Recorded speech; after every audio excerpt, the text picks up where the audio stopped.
Ana de Armas, the talented Cuban-Spanish actress, has become a force to be reckoned with in Hollywood, particularly after her breakout role in the 2021 James Bond film No Time to Die.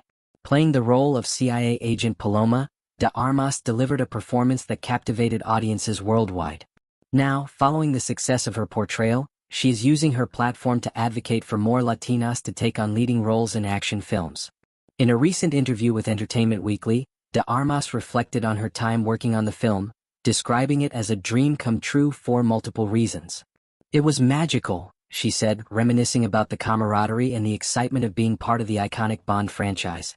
The actress went on to explain that her experience in No Time to Die was so fulfilling that it has now fueled her desire to see more Latinas at the forefront of action-packed roles in Hollywood.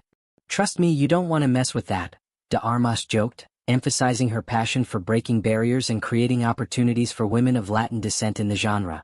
While she has nothing but praise for her time as Paloma, de Armas expressed that her ultimate goal is to see Latinas in action roles that aren't confined to supporting characters or franchise films like James Bond. She wants to see them as the stars of their own films, driving narratives and action-packed storylines. "It was such a fulfilling experience, but I want to see more Latinas lead their own films," she explained. "It's time for Latinas to take center stage and have their own stories told in the action genre." Paloma, her character in No Time to Die, holds a special place in de Armas' heart. Describing the character as one of her favorites, she admitted that Paloma turned out to be really special. The fun, dynamic, and strong-willed CIA agent was a hit with audiences, and her portrayal solidified de Armas' status as a rising star in Hollywood. "I had so much fun playing Paloma. She was a joy to bring to life," de Armas said. "She is strong, intelligent, and not afraid to take charge, but she's also fun and lighthearted, which made her so much more relatable to audiences." Before de Armas, Latina actresses had a somewhat limited presence in the James Bond franchise. Talisa Soto portrayed Lupe Lamora in License to Kill, 1989, and Barbara Carrera played the villainous Fatima Blush in Never Say Never Again, 1983. However, these roles were relatively small compared to the iconic presence of Bond girls, who were often relegated to being eye candy or secondary characters. With de Armas' portrayal of Paloma, the tide seems to be turning, as her character was not only memorable but also showcased her abilities in the action-packed sequences that the franchise is known for.